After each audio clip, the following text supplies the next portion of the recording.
Shalom saudara dan saudari, renungan hari ini berjudul Roh penurut tetapi daging lemah.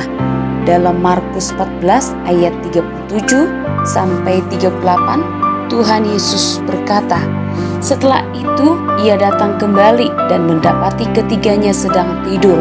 Dan ia berkata kepada Petrus, 'Simon, sedang tidurkah engkau? Tidakkah engkau sanggup berjaga-jaga 1 jam? Berjaga-jagalah dan berdoalah, supaya kamu jangan jatuh ke dalam pencobaan. Roh memang penurut, tetapi daging lemah.'" Saudara, kita ini adalah makhluk roh dan juga makhluk daging. Maksudnya ialah kita memiliki kehidupan rohani yang olehnya kita dapat bersekutu dengan Allah. Pada sisi lain, kita juga makhluk daging. Maksudnya kita atau manusia sudah jatuh ke dalam dosa, sehingga kita atau manusia sering dipengaruhi oleh natur dosa dan akibatnya menyimpang dari kehendak Allah.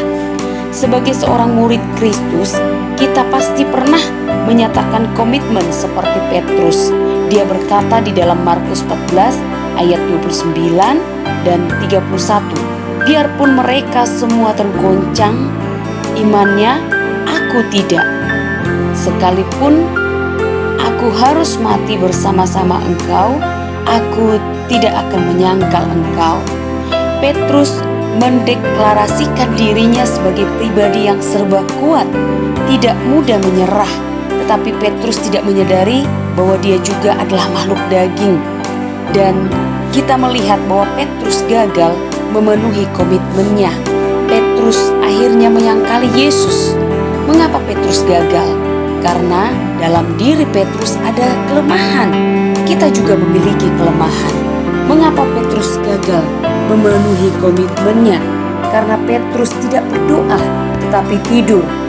Kegagalan Petrus diawali dari kegagalannya dalam berdoa. Dengan kata lain, jika Petrus berdoa, maka ia tidak akan gagal memenuhi komitmennya. Ia akan menang dari pencobaan yang dihadapi. Dua hal yang dapat kita renungkan pagi hari ini.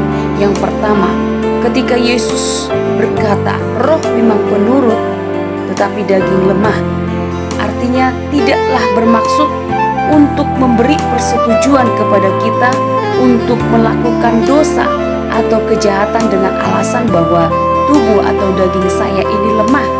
Tetapi perkataan itu untuk menyadarkan kita bahwa kita ini memiliki kelemahan.